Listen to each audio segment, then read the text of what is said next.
Le rigging est une étape essentielle dans certains cas quand vous faites des VFX ou des films d'animation. Il précède le processus d'animation et intervient juste après le modeling. C'est là où on va placer tous les contrôleurs pour que l'animateur puisse animer dans les meilleures conditions.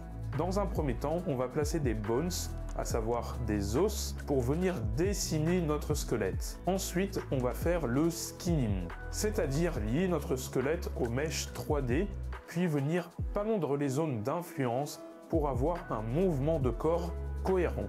Maintenant, notre modèle 3D sera lié à notre rig.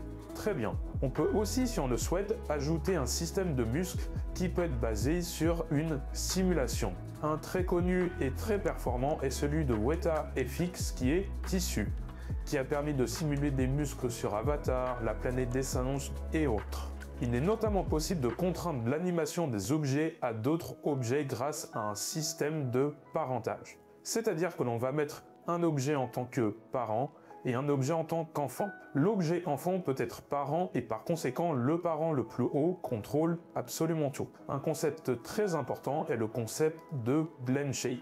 C'est-à-dire que l'on va faire plusieurs formes de visage et on va passer de l'une à l'autre en guise d'animation. C'est généralement comme ça que l'on anime les visages. On vient interpoler toutes les expressions du visage entre elles. À voir si ces techniques persistent. Par exemple, sur Avatar la voix de l'eau, un système de machine learning basé sur le comportement des muscles qui se nomme APFS, Automatically Plausible Facial System, a été appliqué. Voilà pour les concepts de base liés au rigging. J'espère que ça t'aura plu. N'hésite pas à t'abonner pour voir les prochaines vidéos liées au VFX et à la 3D de manière générale.